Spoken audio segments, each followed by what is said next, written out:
आप प्रवेश कर रहे हैं CNBC आवाज और इबेक्स कैश के शानदार स्टूडियो में। नमस्कार, मैं हूं आशीष वर्मा। मॉर्निंग कॉल में आपका स्वागत है। शुरुआत इस वक्त की हेडलाइंस के साथ। सितंबर एक्सपायरी के दिन ग्लोबल संकेत मिले जुले। एशिया और SGX निफ्टी पर 0.25% का दबाव, लेकिन डाउ फ्यूचर्स में 100 अंकों की तेजी। कल 90 पॉइंट मजबूत बंद हुआ था डाउ। बॉन्ड यील्ड के उतार चढ़ाव से नैस्डैक पर दिखा प्रेशर। सितंबर की मंथली एक्सपायरी पर आज रहेगी बाजार की नजर। CNBC आवाज ट्रेडर्स पोल में 60% एक्सपर्ट्स की राय 17,600 से 17,700 के बीच कट सकती है एक्सपायरी। सेना के आधुनिकीकरण के लिए बड़ी रक्षा खरीद को मंजूरी। डिफेंस एक्विजिशन काउंसिल ने 13,165 करोड़ के सैन्य खरीद पर लगाई मोहर। आधुनिक हथियार, हेलीकॉप्टर, मिसाइल, रॉकेट से लैस होगी सेना। HAL समेत दूसरे डिफेंस के शेयरों में बढ़ेगा एक्शन। जी एंटरटेनमेंट के खिलाफ इन्वेस्को की याचिका पर NCLT की मुंबई बेंच में आज होगी सुनवाई। EGM बुलाने के लिए NCLT के हस्तक्षेप करने की लगाई गुहार। इंडियन ओवरसीज बैंक को RBI से बड़ी राहत। PCA यानी प्रॉम्प्ट करेक्टिव एक्शन से बाहर निकला बैंक। राहत के बाद अब खुलकर बांट सकेगा लोन। और आदित्य बिरला सन लाइफ AMC के IPO को अच्छा रिस्पांस। पहले दिन 50% से ज्यादा भरा।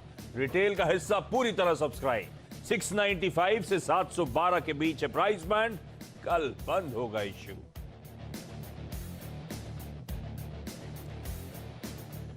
चले, गुरुवार की सुबह और महीने का आखिरी गुरुवार, तो करनी आज हमें वो मंथली वायदा की एक्सपायरी की तैयारी, सितंबर वायदा की एक्सपायरी की तैयारी। तो आई गया वो डी डे। साथ साथ आज महीने का आखिरी दिन है। सैलरी आएगी आज।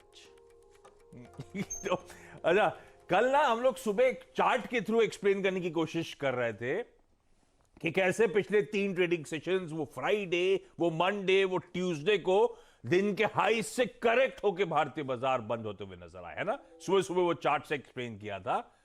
बुरा मान गया साहब। तो निफ्टी कल दरअसल उल्टा हो गया।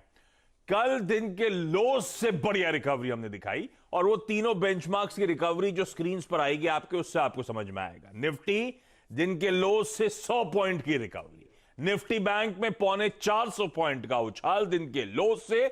और मिड कैप्स जो एक समय 250 पॉइंट गिरे हुए थे, बंद हुए 322 पॉइंट ऊपर।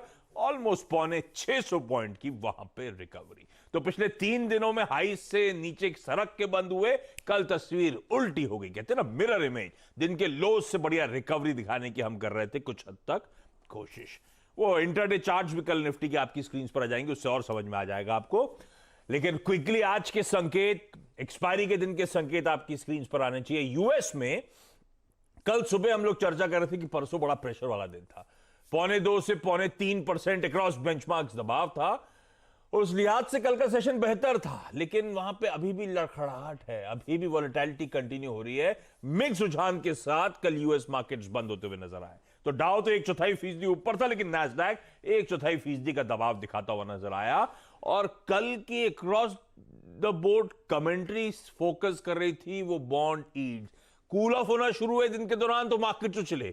इवेंचुअली बॉन्ड यील्ड 1.5 के ऊपर ही जाके बंद होती हुई नजर आई थी। तो मार्केट थोड़े से और पस्त पड़ गए, तो वोलेटाइल थे और बॉन्ड यील्ड्स पे पैनी नजर थी। तब और आप एक बार स्क्रीन पे दिखा दीजिएगा। हमने डाइजेस्ट किया था 218 पॉइंट की मजबूती होगी। कल 3:30 बजे जब हमारे बाजार बंद हो रहे थे, तब डाउ 200 सवा 200 पॉइंट ऊपर था फ्यूचर्स। एक्चुअल सेशन में 90 पॉइंट का ही उछाल है। नैस्डैक भी ऐसे ही, हम जब बंद हो रहे थे तो 150 पॉइंट ऊपर था, एक्चुअल सेशन में 35 पॉइंट नीचे था। एक अच्छी बात यह है कि आज सुबह डाउ फ्यूचर्स, नैस्डैक फ्यूचर्स मजबूत है। लास्ट मैंने चेक करा, डाउ फ्यूचर्स 120 अंक ऊपर थे, नैस्डैक फ्यूचर्स 70 अंक की मजबूती दिखा रहे थे। तो तगड़ी पिटाई परसों, उसके बाद लड़खड़ाहट कल, मिक्स सेशन था, और आज शायद एक रिकवरी प्ले यूएस में होता हुआ नजर आए। ये अच्छा संकेत हमारे लिए। बाकी के सारे लेवल्स हमारे सामने, बॉन्ड यील्ड उछल पुथल के पहुंच वहीं गई जहां हमने कल छोड़ा था, 1.5 के आसपास के जोन्स पर खड़ी हुई है। ऐसे में क्विकली एशियाई पैक दिखा दीजिए और दिखा दीजिए हमारा एसजीएक्स निफ्टी 1/4% के दबाव के साथ शुरुआत होने के इंडिकेशंस, लेकिन जो इनिशियल टिक्स आ रहे थे आज के सेशन के वो 0.5% के दबाव के थे और अब आधे से अब केवल 1/4% का दबाव है। तो देखते हैं एसजीएक्स निफ्टी का बिहेवियर आगे कैसा रहता है, लेकिन ये रहा global round up. Neeraj ji बताएंगे ग्लोबली मूड बॉल दरअसल है कैसा, और वीरू समझाएंगे आज कैसे स्ट्रेटेजाइज करना है इस ऑल इंपॉर्टेंट एक्सपायरी के दिन। बाकी सब सैलरी तो आएगी तो एक स्माइल तो रहती है फेस में। हाँ, मेरे को सिर्फ फिर भी वो ग्लोबली कुछ हो रहा है तो देख लेते हैं। आप इतनी देर से जो कमेंट्री कर मैं सिर्फ अपनी सैलरी को सोच रहा था कि कैसे आएगी, फिर उसको हम खर्च करेंगे।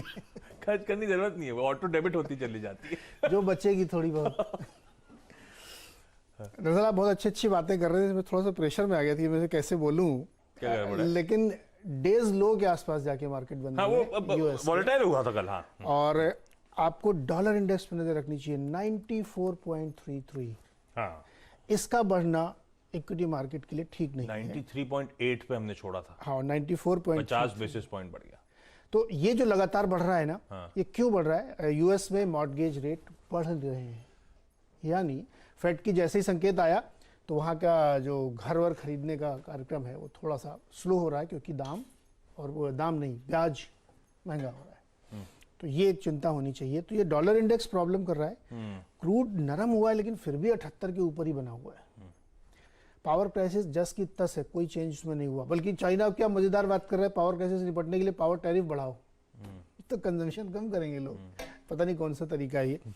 लेकिन यूएस मार्केट या कहीं भी देखें तो ये अब ये क्लियर प्रेशर दिख रहा है कि लोगों को लग रहा है कि इन्फ्लेशन ऊपर जा रहा है, उसको कंटेन करने के लिए ब्याज दरें बढ़ रही हैं, और फेड, ईसीबी और तमाम जो बैंकर्स हैं एक फोरम में कल बोल रहे थे, वो अभी भी उस मोड में है कि नहीं नहीं ये सब टेम्परेरी है।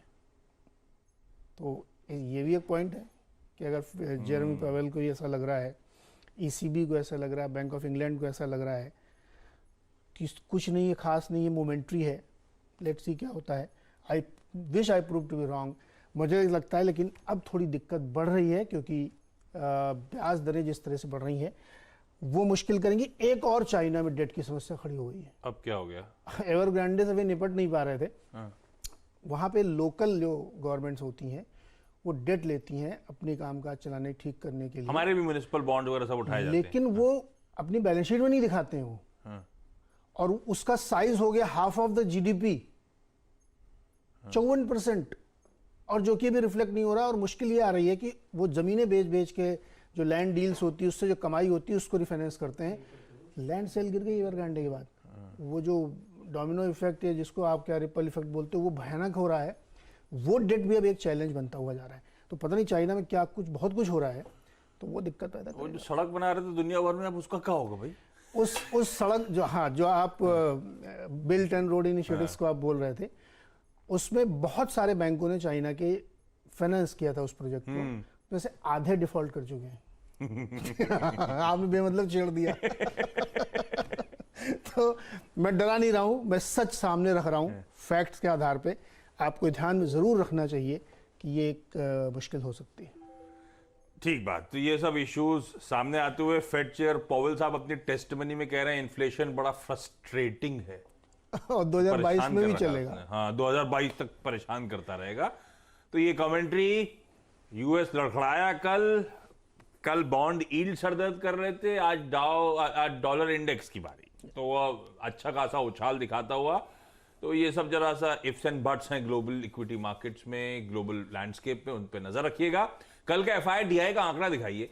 कल एफआई ने 2000 करोड़ रुपए की बिकवाली करी और डीआईएस की तरफ से 3,25,000 करोड़ की बाइंग होती हुई। तो पर ध्यान रखिए कल कई सारे लार्ज ट्रेड्स हुए थे, वो एचडीएफसी एएमसी, वो मैक्स हेल्थ केयर, वो करूर वैश्य में एफआई का स्टेक बेचना, वो सबका एडजस्टमेंट होगा। तो इसीलिए like to like apple to apple comparison हो नहीं पाएगा। पर वीरू कैसे अप्रोच करना है एक्सपायरी के दिन बाजार को? देखिए आशीष, बहुत अगर आप देखें टेरिबल डेटा है और बहुत वॉलेटिलिटी, और साथ ही साथ अगर आप देखें कॉल राइटर्स का हैवी कन्विक्शन हायर लेवल्स पे, ये आज का क्रक्स है। बताता हूँ। देखिए, जैसे कि आपने समझाया कि हम नहीं कंपैरिजन कर सकते एफआईएस डीआईएस की फिगर का। सिर्फ अगर आप कोर एफआईएस की फिगर को देखें आशीष, तो वो परसों भी काफ़ी ख़राब थी, कल भी काफ़ी ख़राब थी। और इंट्राडे पुलबैक्स पर अगर आप देखें, उनकी तरफ से सप्लाई आ रही है। कल इंट्राडे अगर आप देखें, जो करीब करीब 17,771 का हमने हाई लगाया, वहाँ से हम फिर डिजॉल्व हो गए थे क्लोजिंग के आसपास। तो एफआईएस का ये ट्रेडिंग पैटर्न हमको हायर लेवल्स पे चैलेंज करेगा।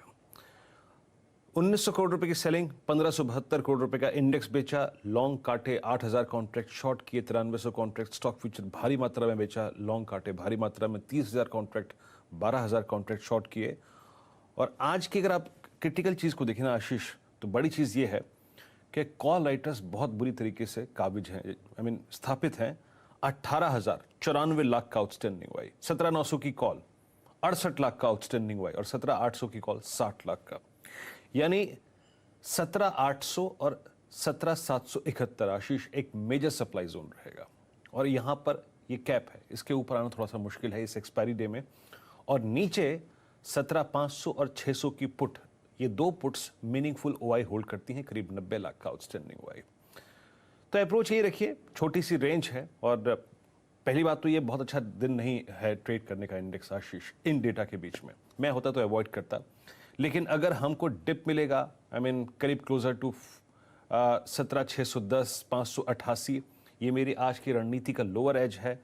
तो एग्रेसिव ट्रेडर एक अटेम्प्ट कर सकते हैं, वहां लोज पे एक पुल बैक ट्रेड पिक कर सकते हैं वहां पे। और एग्जिट याद रखिएगा आशीष, करना होगा 17,771 के जोन में, 810 के जोन में, क्योंकि यहां पर एक मेगा सप्लाई जोन बना हुआ है, जैसे कि मैंने डिफाइन किया कॉल राइटर्स हैं।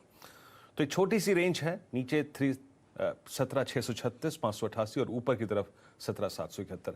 अभी इस डेटा में आशीष यही नजर आ रहा है। 17,800 के ऊपर जब तक डिसाइसिवली क्लोज नहीं होते, मेजर स्ट्रेंथ या शॉर्ट कवरिंग आप एक्सपेक्ट नहीं कर सकते। रही बात निफ्टी बैंक की आशीष, यहां पर 38,000 पर एक कॉल राइटर बुरी तरीके से आके बैठा हुआ है, 22 लाख का आउटस्टैंडिंग हुआ है, तो वो खिसकने ही नहीं दे रहा इंडेक्स को ऊपर। और नीचे 37,500 और 37,000 की पुट्स बड़ा हुआ है, होल्ड करती हैं। बाजार के इस स्ट्रक्चर को चेंज कर सकता है सिर्फ बैंक निफ्टी, और वो है 38,080 के ऊपर ट्रेवल करने के बाद, लेकिन उसकी पॉसिबिलिटी कम लग रही है। देखते हैं ड्यूरिंग द डे होता है या नहीं होता है। लेकिन ट्रेड जोन जो है वो है करीब करीब 37,300 नीचे, जहां पे आपका 20 डेमा भी आता है, जहां के पुट राइटर्स एक्टिव हैं, और ऊपर की तरफ 37,900। ये 600 पॉइंट की रेंज है आशीष। हाँ, ड्यूरिंग द डे इस पर डिप मिले तो नीचे पिक करना, जैसे कल पिक किया था, वो ज़्यादा अच्छा रहेगा। और ऊपर 37,800, 37,900 के जोन में एग्जिट करना अच्छा रहेगा। एक छोटी सी रेंज है, हालांकि इससे अच्छा पैसा, इंडेक्स अच्छा पैसा आशीष स्टॉक फ्यूचर्स बना के दे सकते हैं, इसमें कोई दरार नहीं है। तो इंडेक्स से बेहतर है स्टॉक स्पेसिफिक मूव्स को ट्रैक करिए, उसमें ज्यादा अच्छा पैसा बन सकता है। और एक्सपर्ट्स मानते हैं भाई एक्सिस सिक्योरिटीज, उनका कहना है कि एनटीपीसी खरीद लीजिए। 152, 155 की तैयारी हो रही है, और पावर में तो गजब का मूड बना ही हुआ है। एलकेपी सिक्योरिटीज का कहना है हिंडाल्को में भी खरीदा जा सकता है, 510 के लक्ष्य यहां पर। और अरिहंत कैपिटल मार्केट्स का कॉल है एचडीएफसी लाइफ खरीदिए, 745 के टारगेट। सारे ट्रेड्स के स्टॉप लॉसेस स्क्रीन पर नोट डाउन करिए। मैं क्विकली जा रहा हूं हर्षदा के पास आज के तमाम इंपॉर्टेंट स्टॉक्स इन न्यूज जानने के लिए। Harshada, good morning. Good morning Ashish. आज शुरुआत करेंगे डिफेंस स्पेस के साथ, जहां पर कल डीएसी ने अनाउंस किया कि 13,000 करोड़ से ज्यादा का खर्च ये तीनों सेनाओं के लिए करती हुए दिखाई देंगी, जिसमें खासतौर से आज हैल फोकस में रहना चाहिए, क्योंकि ये स्पेसिफाई किया गया है कि 87% ये जो 13,000 करोड़ का आवंटन है वो इंडिजीनियस यानी कि भारत में बने हुए प्रोडक्ट्स पर किया जाएगा। इसमें कहा गया है कि करीब करीब 25 मार्क 3 हेलीकॉप्टर्स जो हैल बना रहा है वो खरीदे जाएंगे। ऑर्डर साइज करीब 3,850 करोड़ का रहेगा। 4,962 करोड़ के रॉकेट और दूसरे एमुनिशन खरीदने का प्लान है। तो 13,000 में से 11,000 करोड़ इंडिजीनियस प्रोडक्ट्स पर खर्च किया जाएगा। इस समय डिफेंस मिनिस्ट्री की ओर से ये अपडेट, और तमाम वो डिफेंस रिलेटेड स्टॉक्स और स्पेशली हैल रेडार पर रहेगा, क्योंकि हैल वो मार्क 3 हेलीकॉप्टर्स बना भी रहा है। दूसरी तरफ जी एंटरटेनमेंट, यहाँ पर और भी इंटरेस्टिंग माहौल बन रहा है, क्योंकि इन्वेस्को ने अब एनसीएलटी का दरवाजा खटखटाया है, क्योंकि जी एंटरटेनमेंट ने अभी तक ईजीएम की डेट अनाउंस नहीं की है। और उसी के खिलाफ दरअसल इन्वेस्को अब एनसीएलटी पहुंचा है। आज एनसीएलटी में सुनवाई होगी, देखते हैं वहां पर क्या निकल कर आता है। हम सब जानते हैं जी ने सोनी के साथ मर्जर की पहल शुरू कर दी है। दूसरी तरफ इन्वेस्को चाहता था कि पुनीत गोयनका को एमडी और सीईओ के पद से इस कंपनी से हटाया जाए, जहां पर सोनी और जी की डील में कहा गया है कि पुनीत गोयनका अगले 5 साल तक एमडी सीईओ का पद संभालेंगे। तो ये स्टॉक भी रेडार पर। आईओबी के शेयरधारकों के लिए एक रिलीफ फ्रॉम करेक्टिव एक्शन से दरअसल ये बैंक बाहर निकला है। इन्होंने कुछ नॉर्म्स फुलफिल किए हैं और इनकी वित्तीय हालत थोड़ी सी और बेहतर हुई है, इसीलिए आरबीआई ने इनको छूट दी है। ब्लू डार्ट कह रहा है कि जनवरी 2022 के बाद दरअसल ब्लू डार्ट से कोई भी अगर आप कुरियर भेजेंगे तो आपको ज्यादा कीमत चुकानी पड़ेगी। ये shipment prices on an average 9.5% बढ़ा रहे हैं। तो ये फिलहाल एक अपडेट। और साथ ही साथ सीमेंट कंपनियों में 2 अपडेट्स है। एक तो राजस्थान में क्लिंकर कैपेसिटी यूनिट जेके सीमेंट ने 6,500 टन प्रतिदिन बढ़ाई है। साथ ही साथ बिरला कॉर्प ने भी अपनी कैपेसिटी को एक्सपैंड करने के लिए कुछ और इन्वेस्टमेंट की डिटेल सामने रखे हैं। तो ये फिलहाल अपडेट रहेगा आज के लिए, खास तौर से उन स्टॉक्स में जहां पर एक्शन देखने को मिल सकता है। ओके, ये तमाम वो स्टॉक्स रडार पर रखिएगा। आज एक्सपायरी डे, सैलरी डे तो अपनी जगह, भारत के फिस्कल डेफिसिट के आंकड़े आएंगे। आदित्य बिरला सन लाइफ एएमसी के आईपीओ का आज डे 2 है। डे 1 रिस्पॉन्स ठीक ठाक रहा। आरबीआई असल जीसेक एक्विजिशन प्रोग्राम के अंतर्गत आज 15,000 करोड़ रुपए की बॉन्ड खरीद बेच करेगा। इलेक्शन है, वो बाई इलेक्शन है, वो भवानीपुर असेंबली कॉन्स्टिट्यूएंसी, तो ममता दी असेंबली में आने की तैयारी कर रही है उस रूट से।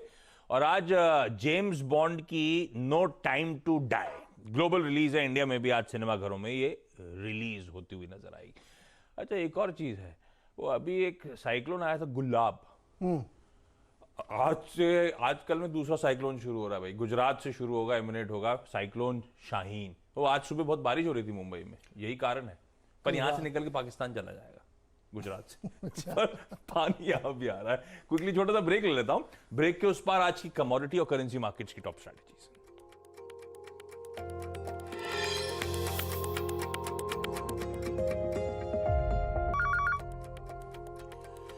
ब्रेक के बाद आपका स्वागत है सीएनबीसी आवाज इबिक्स कैश स्टूडियोज में। और वक्त है अब कमोडिटी करेंसी मार्केट की स्ट्रैटेजी जानने का। वो आपकी स्क्रीन पर नीचे नोट डाउन कर लीजिए, कुंवर जी ग्रुप की तरफ से आती हुई। चाहते एसजीएक्स निफ्टी दिखाइए हल्की कमजोरी 1/4% के दबाव के साथ शुरुआत होने के इंडिकेशंस। इस नोट पर आज के मॉर्निंग कॉल में इतना ही। ब्रेक के उस पार सीधा सौदा।